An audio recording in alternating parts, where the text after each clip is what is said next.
waaye kii ban xar la. ah Diouf a ngi noonu Diouf laa duma ngi noonu Diouf a ngi noonu. kii damaa bëgg maanaam nga dégg ko kaddu gi. Diouf sànni ci kaddu ndax. bismillah dañuy kilifa la ci lépp. maa ngi ziar bu baax. ñu ngi delloo ziar wér Diouf. di nuyu patriote yëpp. di ñaan ci réew mi jàmm. di ñaan suñu borom defal defal ko mboolem patriote. waaw li ma bëgg a wax rek. mooy dafa am ku ma interpellé bi ne ma Lambaye ndax bis bi dina fees. ma ne ko loolu li ma ci mën a wax mooy ñi ñëw di seetaan si ndax day esegam déet ñooñu mën nañoo feesal. waaye yaa dégg. ak dégg bi fees ak du fees moom. ñun démb bi ñi naan si café bi ñu ñëwee moo ëpp li opposition bu Sénégal ak bu Gambie ak bu Mali di dajal. ñi naan si café di waajal Sonko ñëw foofu. tey fi ñu war a nekk mooy bu ñu jubbante waatee gaal gi ba départ ñu am liñ bëgg ca teel. jërëjëf waay. waxante woon ak Sénégalais. yaa baax. parce que tamit il faut ñoo xam ne dafa am lu ñu waxante woon man lii xew Ousmane wax ko dajale waat njabootam waxaat ak ñoom jàjji leen ñu xool ban yoon lañ jëm man wax naa ko ñaari at gone yi di gees man li ma wax ci kanam la nekk. laay.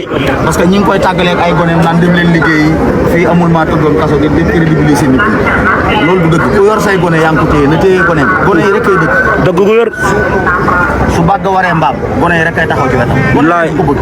laay. parce que li muy xeex pour gone yi arrangé wu parce que mag ñi fi nekkoon màcc tàngal ji li ma gën a naqari mooy dañ lay romb maanaam kul naa yi dañ lay romb dugg sa biir kër ubbi mbunu li sàcc ginaar sàcc cuuju ginaar sàcc nen yi yóbbu nga ne ko nii yóbbaale kaaf ga nga ne ko nii mu baxal nen yi lekk ko joxe caution xolliti nen yi dañuy sàcc 20 milliards nga ne leen ñëpp ñu jox 100 millions caution dem ñi mais kay bu doon loolu dañoo sàcc jàmbur am nañ mbokk yu mën mais yooyu dañ ko war a xoolaat waaye caution ak balance buñ ko bëggee xoolaat il faut ngóor si yor la bi moo ñu ci mën dégg waaw kon man dina ko yor rek inshallah Diouf comme yaa ngi en direct ci TV Ngom ak Cheikh Sadou Aïdara léegi li mu la doon laaj mooy kulluxum koo xamante ne nii sénégalais nga te bëgg réew mi lan nga war a xaar ci bés bii nii. non xam nga sareet du jiitu fas maa ngi gis ñi am communication bu ne mais wër ta am Sonko moom bu ne woote naa nañ xaar ba mu wax ndax li muy wax ci lañ war a commenter. jërëjëf waruñoo wax après mu ciy commenter. sareet du jiitu fas. jërëjëf en tout cas daal fi ma yaakaar ne mooy mu rogganti njabootam bu sew gii nga xam ne jaral nañ ko bakkan.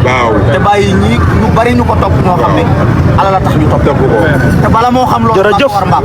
waaye bàgg war mbaam googu du njariñu réew mi du njariñu billaay kon nan ñaan jàmm yàlla tàppale xol. amiin parce que dafa diggante président Diomaye ak président Sonko na ci ñëpp ñaan jàmm xam nga sëñ Touba bis mag da ne ko fekk daa seexal mag ba taalibe yi wër ko xéewal gi commencé am mag mi ne ko buñ jekkoon a jekk comme seexal nga ñu defal ñu xéewal ak lépp buñ jekkoon a jekk nga yónni ñu bañ wala ñu dagg contrat bi nu muy demee sëñ Touba ne ko li ma leen jox de mi ngi mel ni géej nga tàng ci asko est-ce que kon Sonko lim jox Diomaye ba mu falu damuy dëgg mën nañ koo delloo foofu jërëjëf gis nga xam-xam docteur bu fajoon junni nit xam-xam ba day des consulté la nga joxe ñaari junni laay wallaay ko li mu yor noonu waaye nag nit di nga ko yàlla du maye di nungu nit di ko jox dara ba pare mbir ma jaxasoo waaye daal li ëpp solo mooy képp kuy ñaan Sonko ak Diomaye leneen bëggoo Sénégal bëggoo am te du am te yàlla du ko amiin waaye waaw ndax du am de yàlla bëgg na Afrique baax te bu bëggee Afrique baax day dëggal diggante boobu